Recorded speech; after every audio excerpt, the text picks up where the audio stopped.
All right, so to pick up where we left off, if we look at the tutorial, we got our project all laid out. We got our application set up. We defined a database and a SQL schema to go along with that. We set up our first blueprint and views. That blueprint was going to be our auth blueprint, and then making sure that anything associated with authentication was in that blueprint, including registering, login, log out, making sure that we had functions available for views to see if login was already required. And then starting to set up endpoints and URLs out there. We're going to make that a little bit tighter here in a little bit. So the next section is going to be templates. This is where you guys will start working with HTML.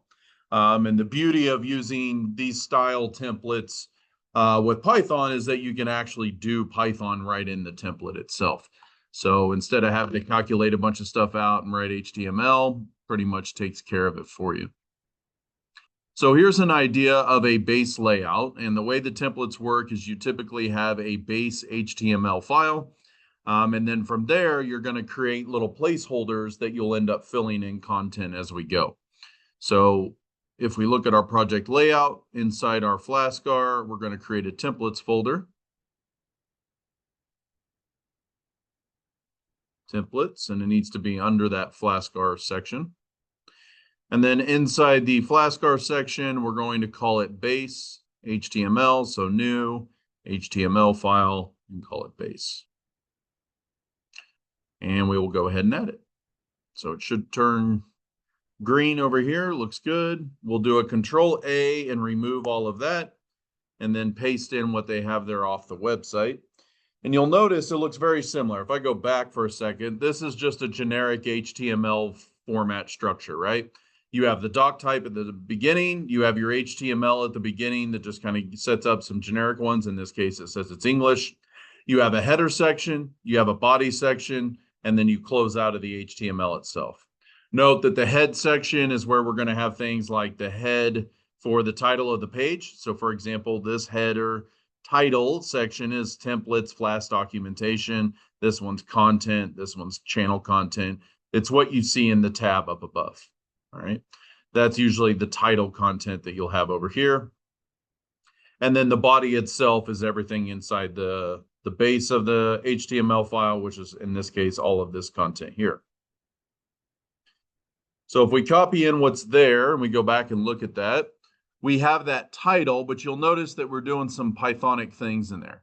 So for example, in this title section, we have a curly brace percentage, and then we call it block title. And then we have an end block. Anytime we set up blocks in this content, we have to start it, and then we have to end that particular block, all right? What will happen is anything that we say goes in this block is going to get dumped raw right into this and replace it, okay? So it's like using this variable called title, and we're going to be able to dump that right into our HTML title.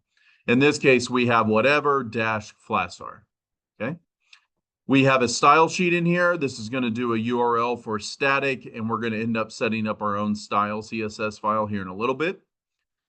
Down below in our main program, we set up a navigation section.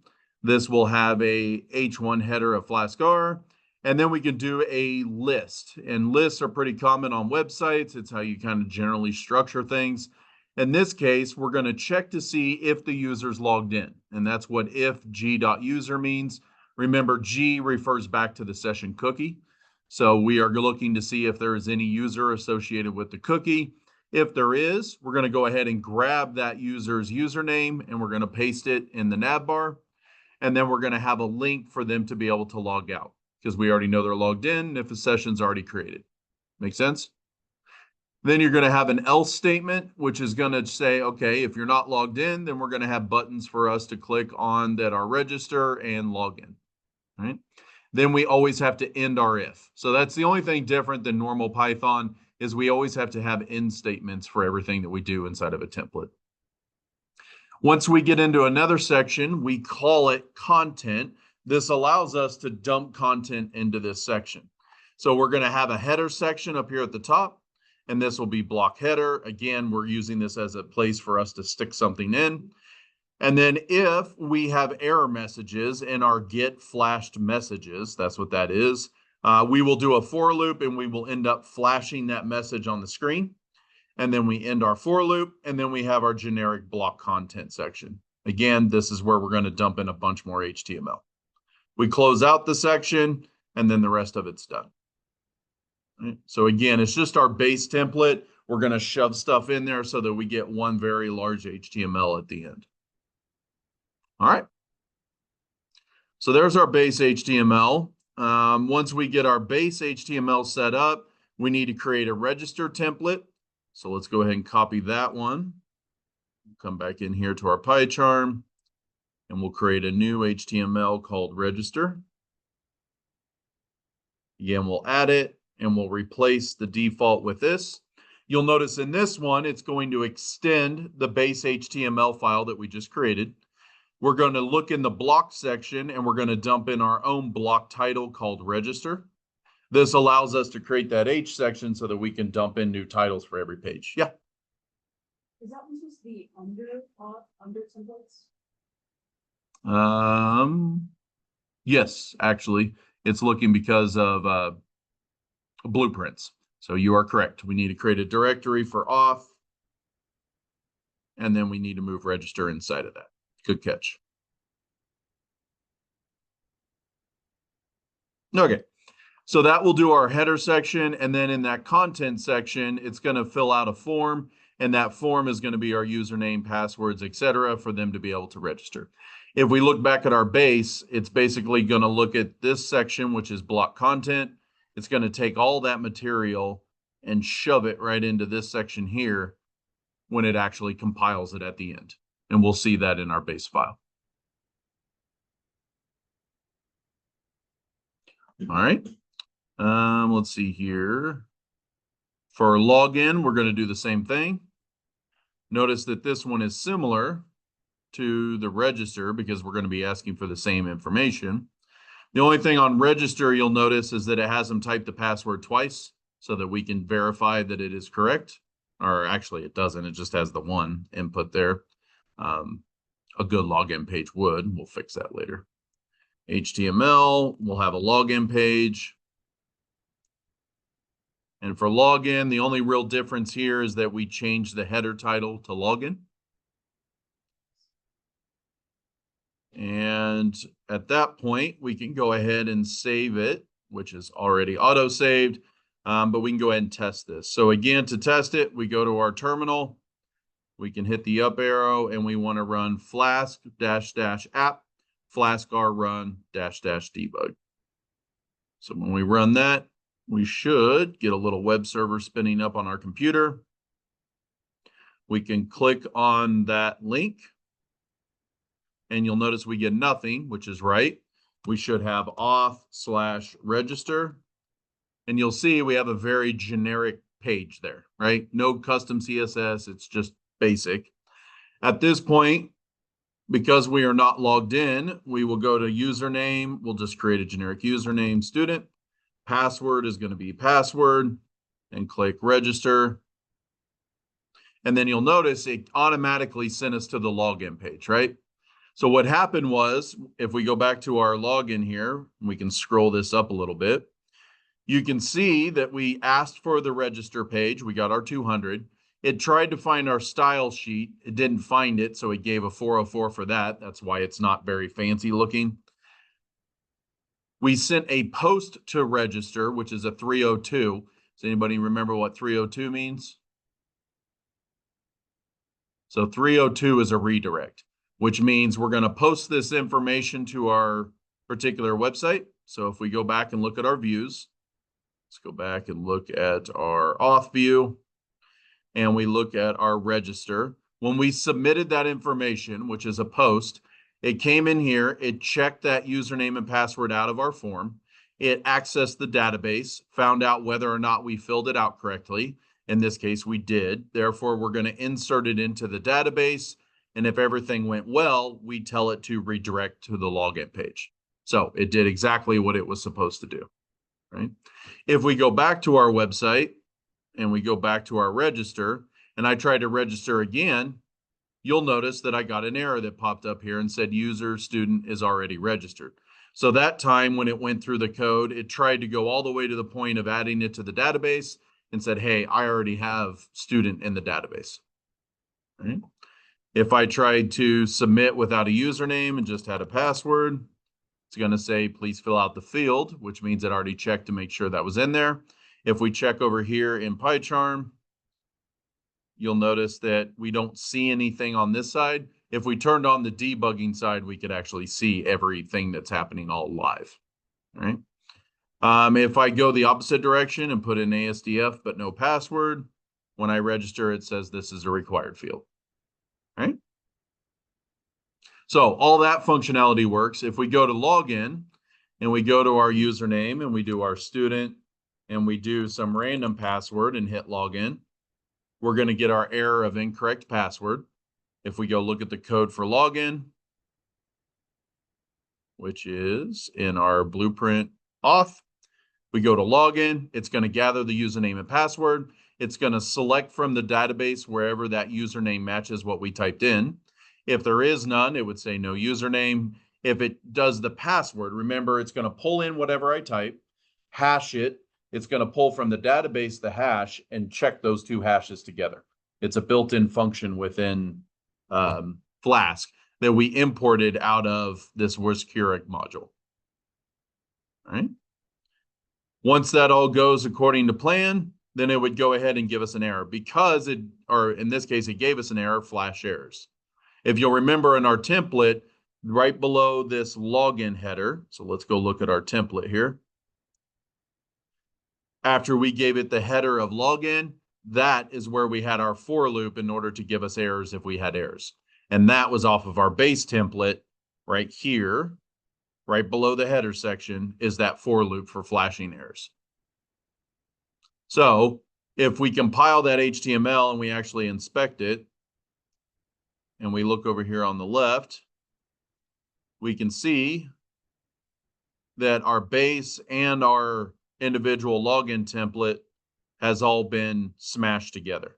So ignore the Grammarly and ignore this iframe. That's just my computer. The code that matters for us is this section that we created. It starts off with the header and a login Flask. There's our style sheet. It couldn't find it. Down here in the body, it's going to look for our nav bar with that Flask R up at the top. We have our little list that automatically got built because of the for loop. In this case, it's the register, and then we have another one for login. We have our content section that gives us our H1 header of login and our passwords down here. Notice in this div class of Flash is where we're accessing errors. Now, obviously, this isn't great, right? It should be red. It should be something to give us more errors. We will get that out of CSS. Right now, we're just raw HTML dumping it to the screen. Okay. So we got some good Flask basics set up there. One thing I am going to do is I'm going to go ahead and stop this down here at the bottom. Just hit Control-C. All right. Because we are using PyCharm, we can actually set this up so we can use the play button up at the top. So to do that, we're going to click the down arrow and then say Edit Configurations. Over here on the left, we'll click the plus sign, and we're going to scroll down to Flask Server. And in this server over here, the name of it is FlaskR. That's the name of our project. Down here, it wants to know what the file is that we want to execute off of. This should be our app file. So we don't need to change anything here. We're just going to go script. And actually, let's leave it at custom for now. Our working directory, if we hit the browse button, we tell it the FlaskR template and this FlaskR directory here. That's our working directory. Environment variables, we're not currently setting anything special, so we'll leave that alone. Our path to our env files is empty right now. We're not doing anything. We are saying this is a development server, so we're going to leave it on development and hit apply. We'll try running this. I bet I got to tell it which app to run. Yes, it needs the Flask app environment variable. So what we'll do is go back and edit this one. And what it's wanting is this script file here.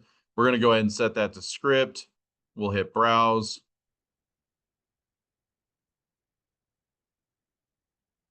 And we're going to tell it to be this init file here. Hit apply, hit run. And you can see it automatically deployed here at the bottom. All right. If we go and double check, make sure it worked. Looks like it did with a /off and register and everything's running. So now instead of typing that command line in the terminal to start your project every time, you can just come up here and hit the start or restart button every time you want to make a change or whatever else. Either side works. I teach you the first side first because that is what you would tell people to do in your GitHub README, right? They don't have PyCharm. You can't assume they have PyCharm. So you would tell them to run this command in order to run your project. Now, at the end, you wouldn't have them run debug, right? You would turn off the debug section and just let them run it. There's been something wrong. On this one here. Yeah. So let me just edit that real quick. And it should look something like that. What's up? That's correct there. Go to /off/register. Yeah. That working? Cool. Now we're going to fix that so that the normal path sends us to the right file. We're not that far in the tutorial yet. Okay. So now that that's all working like we would expect, you can see that we can register and the Flash and everything else is working like it should. So the next thing we're going to talk about is our static files. And this first one we're going to do is our style.css. And you guys have done a little bit of web development in our program. So you know that CSS is a way for us to style everything in between. We need to create a static folder and then put a static CSS file in there. So let's go to our PyCharm. And up here under the Flask R, we're going to create a static folder. And under static, we're going to right-click new style sheet. And this is going to be called style.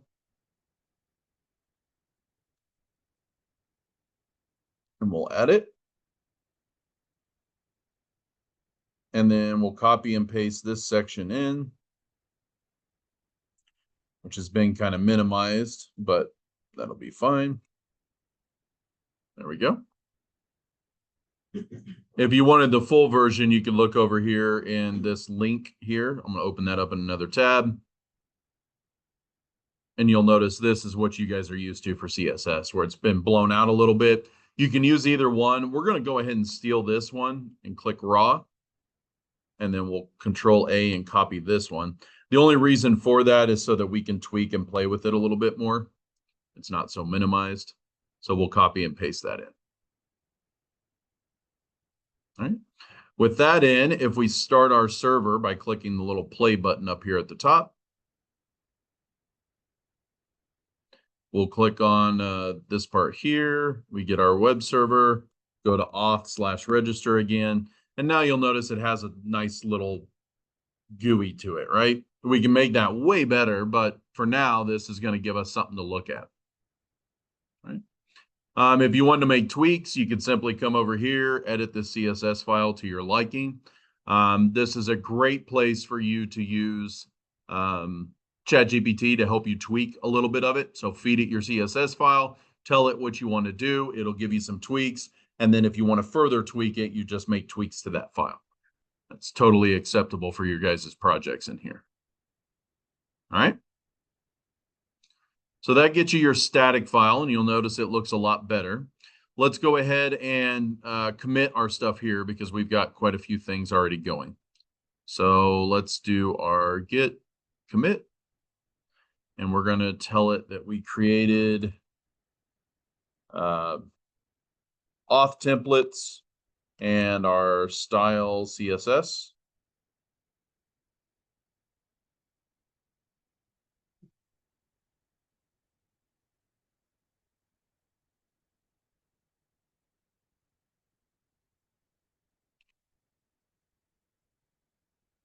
That all looks good. One thing we're going to do real quick in our register here, we already registered, so let's go ahead and log in. And if we log in with our student and our password, you'll see that currently, that's probably getting a 500 error because I'm committing at the same time. Let's try that again. Might be because that page doesn't exist here. Yeah. So at this point, we get a 500 error because we don't have a page to redirect us to after we log in, and that section's valid. One thing we can do too, if we come out here to PyCharm and we've done our commit, let's go to project here. On the right-hand side, if we click on database, you'll notice inside here under user, we'll double click on ID.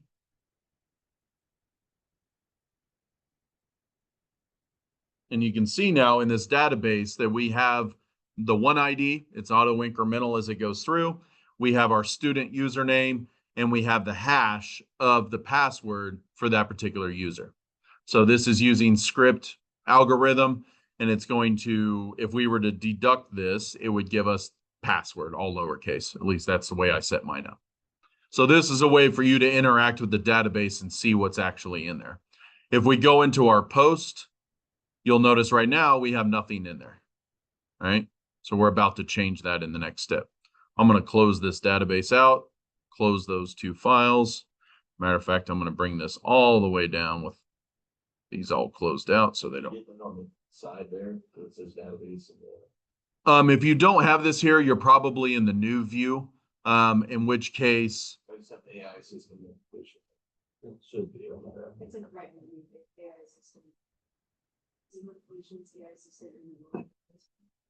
It should be in the. If not, you're probably in the new view that looks a lot like Visual Basic. Yeah, you're in the new view that looks like Visual Basic. If you go to file settings, appearance and behavior, new UI. So file settings, appearance and behavior, and then this new UI out here in the middle. Go ahead and disable this new UI. Search for that.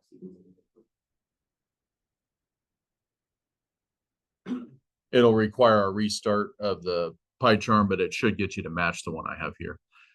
I need to get better about using the new one. I just haven't done it yet. Maybe in the spring.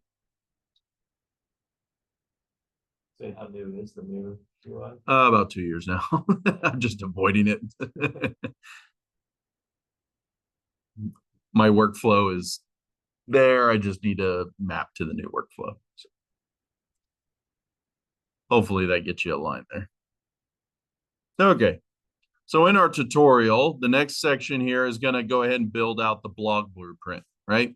So we need to create our blog blueprint file, which is going to hold our blueprint plus all of our auth. So we are going to go back to our Flask.r folder. Let's go ahead and close these down a little bit. Under Flask.r, we're going to have a new Python file. And this one is going to be called blog. We'll add that.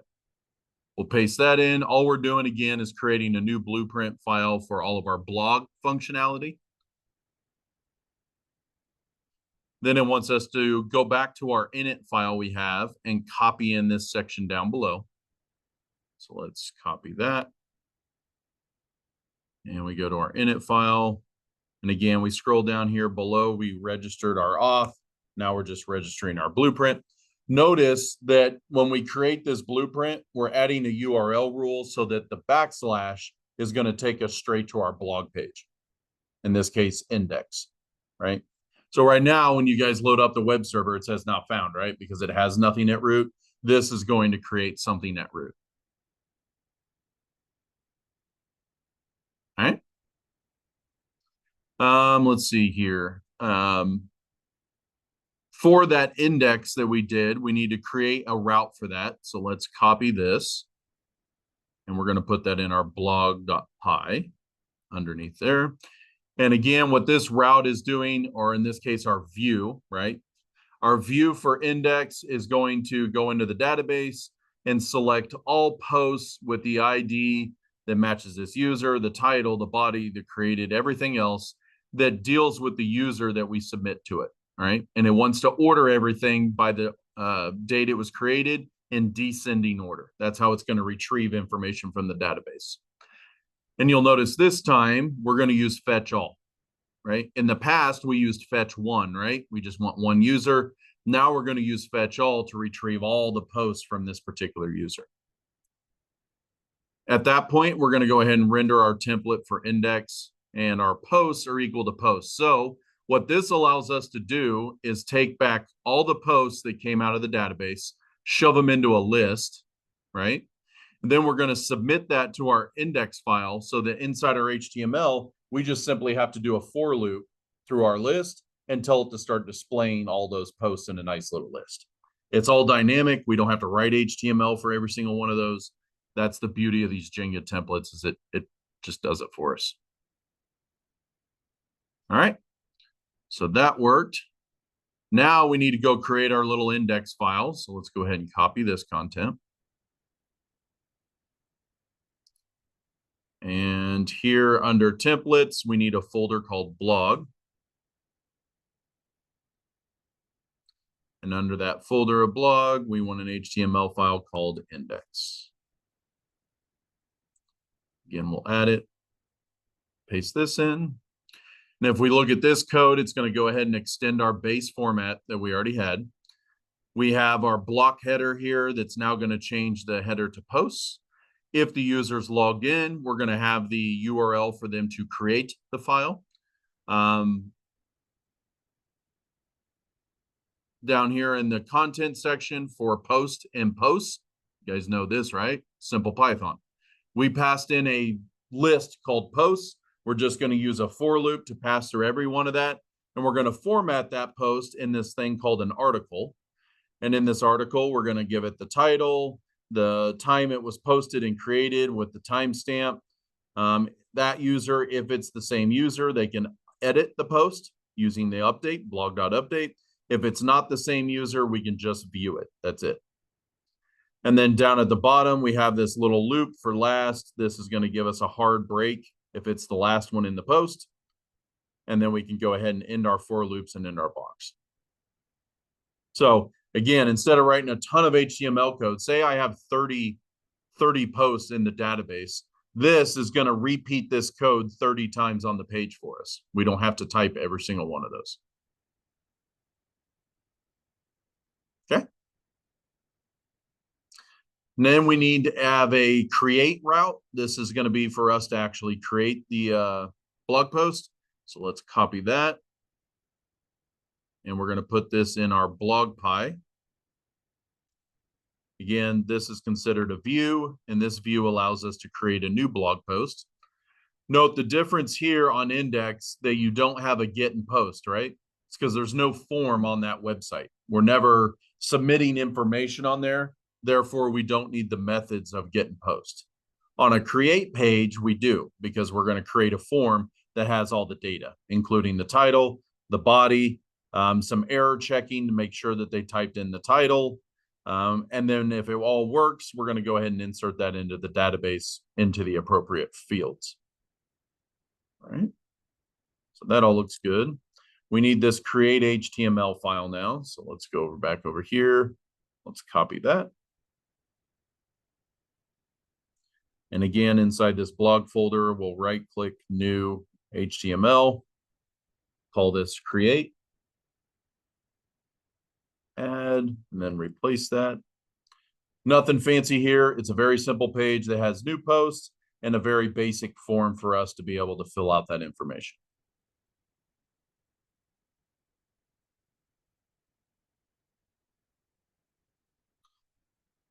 We also need to have an update section. This would be another way of calling edit, right? If we want to update or edit our blog post.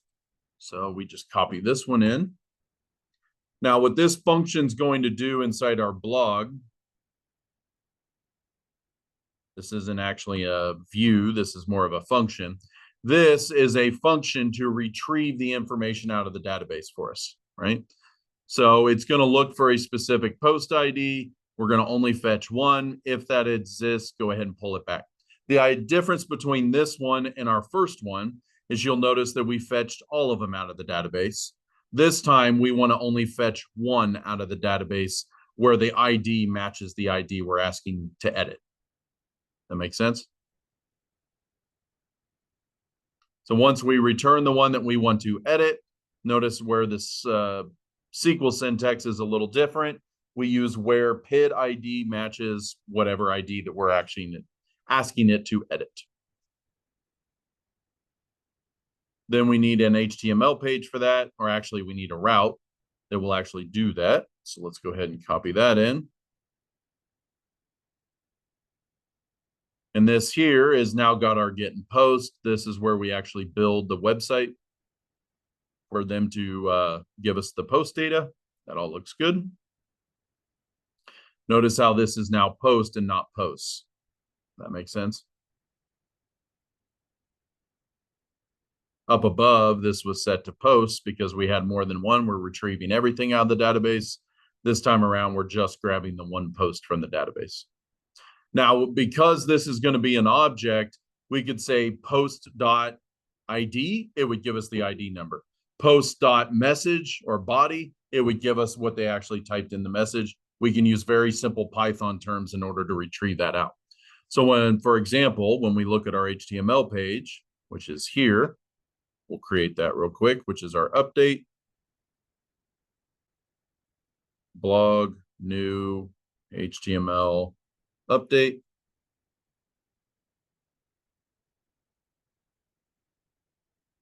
Inside of our form, notice that we're going to grab the title from there or our post title out of here.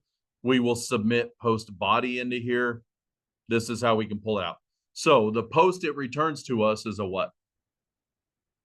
If we're using this style, what does that mean post is?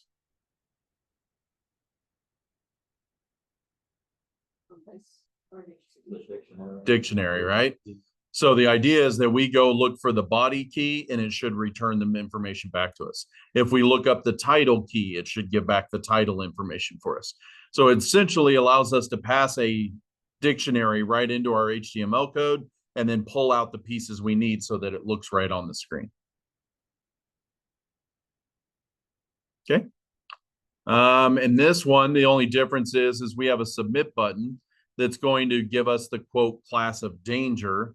And this allows us to delete the post. And if we want to, we need to confirm yes or no. So we have that functionality built in here too. Okay. And then last but not least, if we do want to delete it, we need to have a view in order to actually delete the post, in which case we copy that one into our blog.py.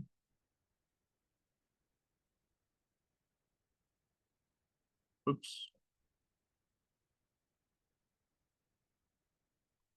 And so here you'll notice in our label across the top, it's going to grab the ID of the post that we want to delete. It'll be in the URL. We go to /delete. It's only based on a post.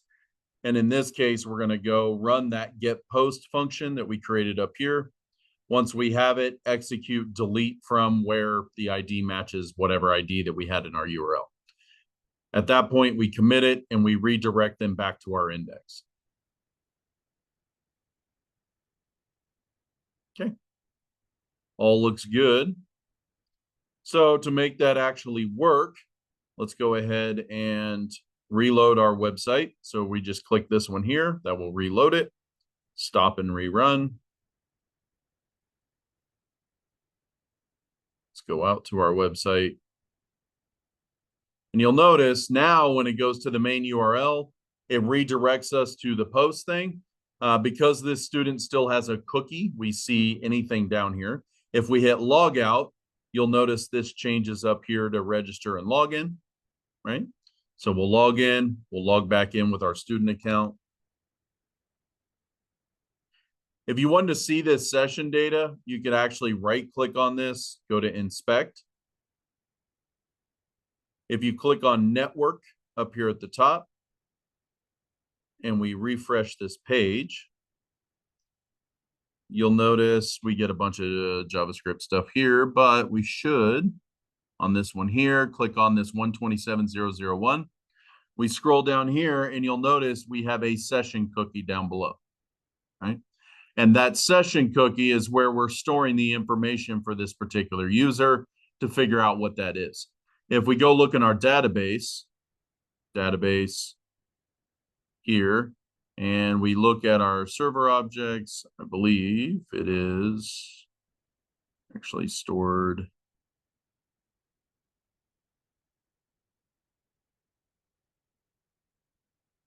Clicked on the wrong thing, ignore that. It's stored in here. I just got to figure out where it is. For now, what we want is double click on posts. You'll notice nothing's inside of here, right? We'll close PyCharm and we'll click on new for this post.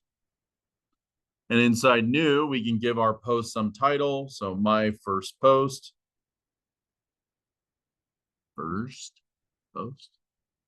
In the body, this is my new post.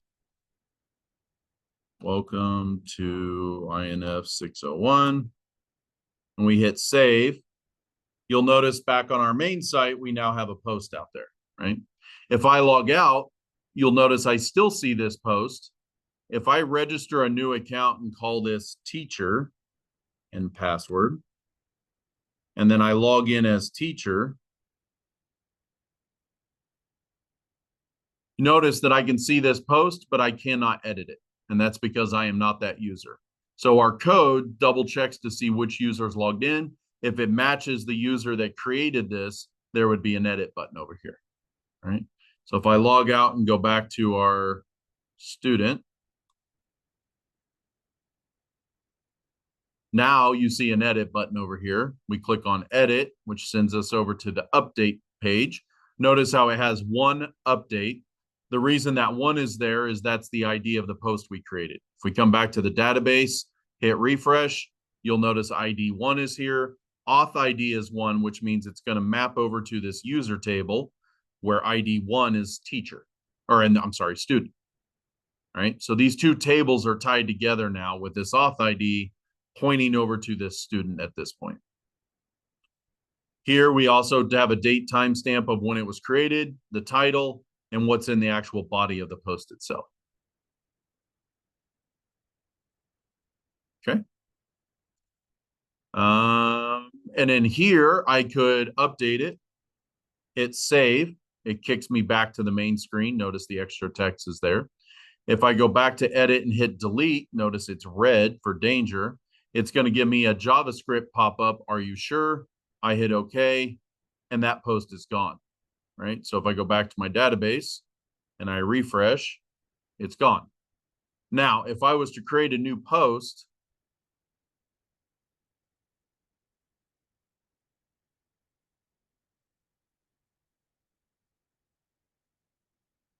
I hit save, you'll notice this one shows up here. If I click edit, what happened to that number up at the top? It's now a 2, right? If I refresh, you'll notice ID 2. It's auto incrementing every single time. Even if I delete it, it's just going to keep incrementing all the way up. That way it keeps everything unique and you're not changing blog IDs as you go through there. Make sense? So this in the back end, if I look at the actual sequence of everything going in here, it's keeping track as a database at what number it should be next when it creates a new entry. Pretty simple. Very, very basic website. Storing just a little bit of information, but you'll notice just to get the basics of registering, log in, log out, blog page, edit the blog page, delete the blog page, we have to have every single one of those accounted for in our auth and in our blog.py. And these are the views that are associated with that functionality. So let's go ahead and commit this part. And we'll say we created the blog set.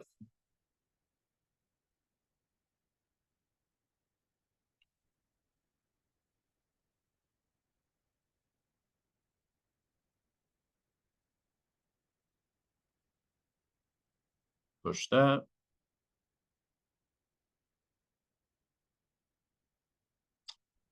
Now, the next step in this project or this tutorial is to actually make this little project we created installable. This would allow you to actually pip install whatever we created as this project. I'm not actually going to walk you through this. You can read through this if you want to, but basically to pip install something, you have to create a TOML file. And this TOML file is going to have a description of your project so that it would be available for us to pip install. So what version number it's at, what's the description of this program, any dependencies that are required inside of it, what build system we would use, that kind of thing. In this case, it's very basic. All right. Another thing you would do typically inside your project is to write tests. And those tests allow you to get to 100% testing so that you're not manually testing your project, right? So there's some pip install packages called PyTest and Coverage, and you would have to insert these in. And what this does is basically try to set stuff up for your system that would break it.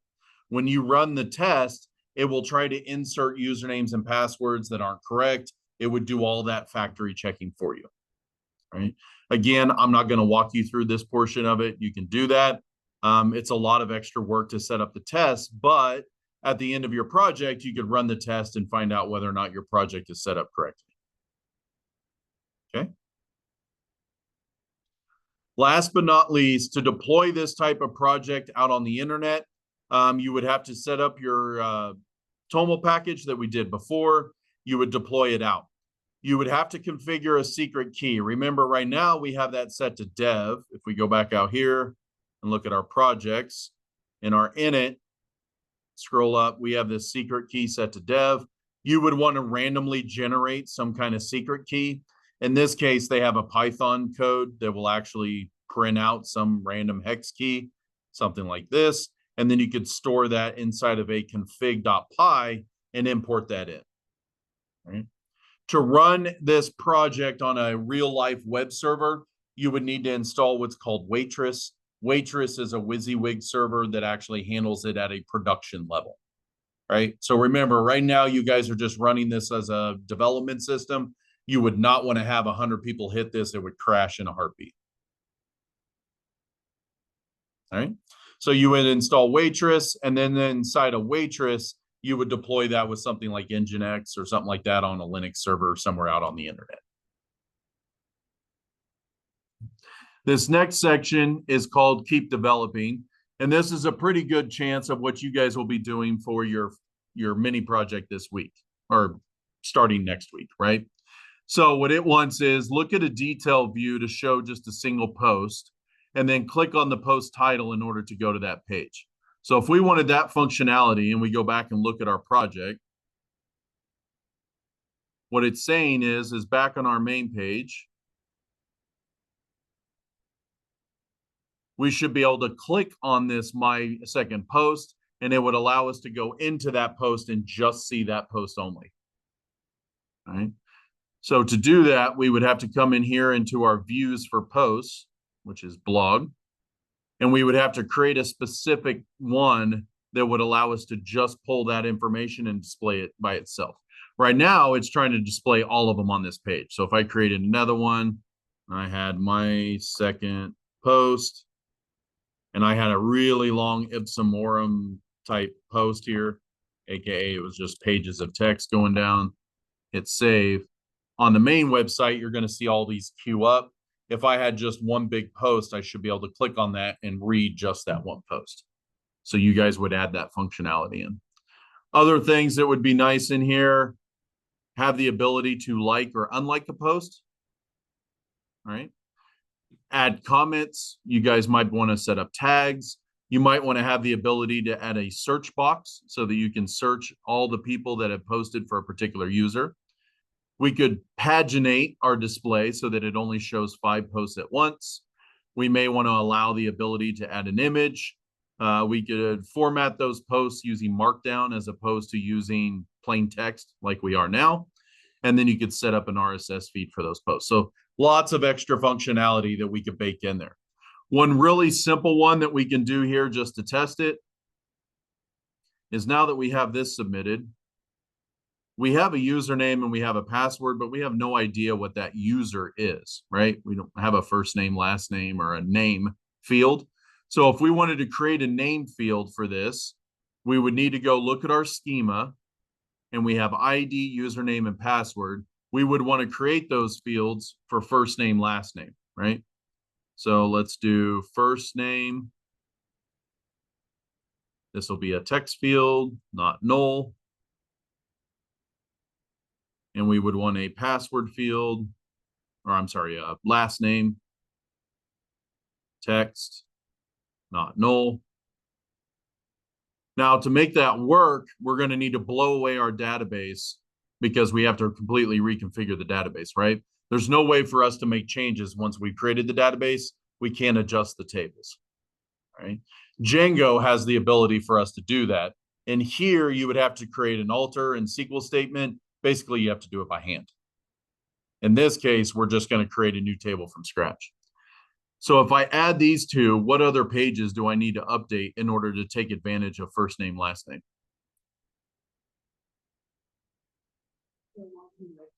Yep. So if we go out here to our register page, we need to add to our form to get a first name, last name. So let's do that at the beginning here. We're going to copy these two. That allows us to get a label we are going to call first name. And this will be called first name. Here, this is going to be updated to first name. ID is first name, right? We also set this to required so that it requires the user fill it out. We basically copy this whole section, plug this right in underneath of it. And we're going to do the same thing for last name. Last name. Whoops, all lowercase, last name. And last name. Okay. So now we updated our register form. We don't need to update our login form, right? It doesn't really make a difference. The other place that we would need to update this is if we go to our base form, and up at the very top, we have it actually tell us what user is logged in. If we wanted to look up the username, in this case, we would want it to display their first name. So let's type in first name. And then that all looks good. So now what we need to do is go to our terminal. We hit our up arrow twice, and we'll see this initdb. What that does is blast away our old one and reinitialize the database that we wanted. We wrote the script that told it to do that. If you guys don't remember that script, if you come back here to DB and we run this initdb command, which runs the initdb function, it says get DB. If it's currently there, use our schema, right? On this get DB, if it exists, trash it and throw it away if we recreate it. So if we go back and look at our database and we look at our user, notice there's no usernames in there anymore. If we go out to our server that should be up and running, and we just refresh at the main page, notice that we need to register again. And on the register, what do we see?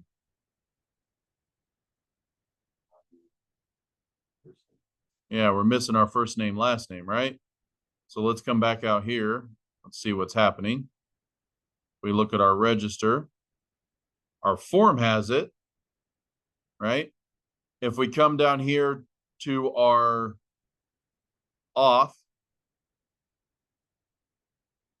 you'll notice for our register page, we have no way of gathering that information from the user, right? So we need to update our functionality to take that information back out.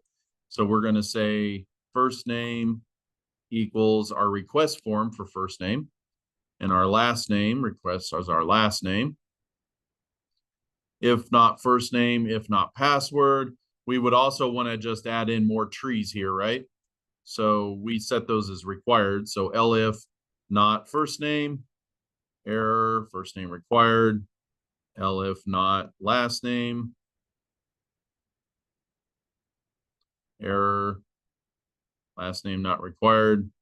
If there's no errors, insert into, well, now we have more information. So we want first name, last name. We need to add some more question marks here because it's just passing in those variable names. That looks good. We need to, in our little list of things here to pass in, our first name and our last name. That should get us that. This all looks good. Redirect, and now we can send out our register auth. Okay, so that all looks good. Now, when we select our user, it's going to select all the information from that logged in user. That looks fine. Login required. It wrapped that, pulled it all in. That looks good. So let's hold shift and hit refresh. Actually, we may need to stop that server because it might be cached. So stop, start. Okay. Let's refresh our page. And now we have our first name, last name. Cool. So we fill this out now. Jason Zeller, JL Zeller, password, hit register. Now, we got an internal server error when I hit submit. If we come out here, we're going to find out why. And it says in auth on line 34, so let's go down to 34 here, insert into, and then we have these in here, right? Insert into user, username, execute expected at most 2 arguments, got 4. Well, we should be getting 4 into that database, right? So let's look at our schema. That looks good. Let's look at our database and our user database. We have that all set up correct. Let's go back to our register. I'm sorry, auth.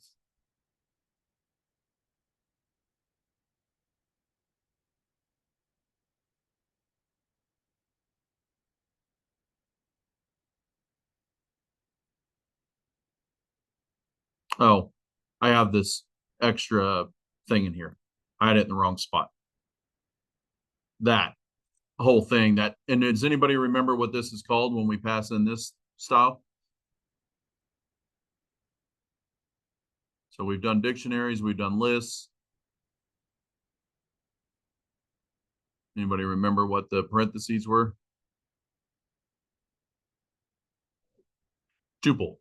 So remember, we did tuples, and the reason we use tuples is because they never change. In this case, we're not ever going to change the data we're passing into here, so it becomes a tuple on the inside. So that says that's all set up. We can stop this, restart this. Let's go back out here to register, and let's put in a password.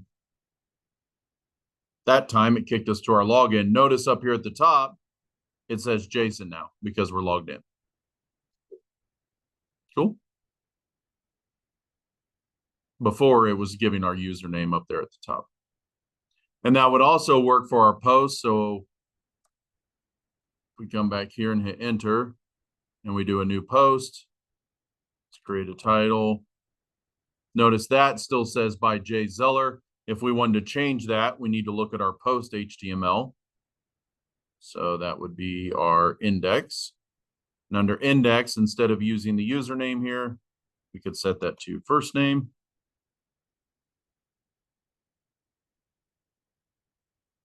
Restart the server, refresh. Actually, we can't do that. Does anybody know why that didn't work? In the schema, when we pull this out here, we just have the auth ID going back to this user here. When we created that post using our BlogPy, and we use that in our index code, which is right here, right? It wants us to use the UID and be able to pull that down. Notice how we told it to grab the username out of there. So user name is not a field that we want. We actually want first name. And that first name is going to be from our post, and join user U on UID where it goes through. That just means grab everything that's associated with that user. Let's restart that.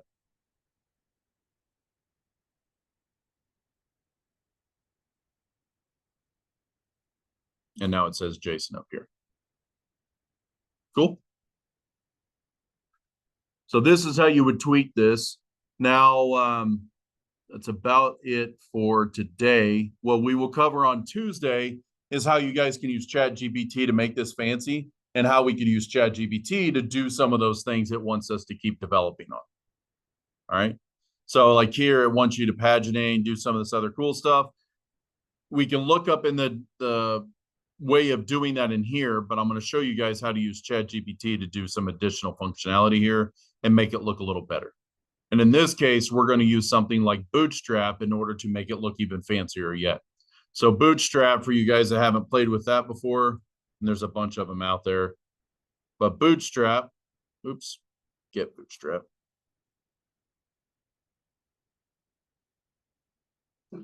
Is a way to build responsive websites and automatically create some CSS functionality, some JavaScript functionality for what you guys were wanting to do.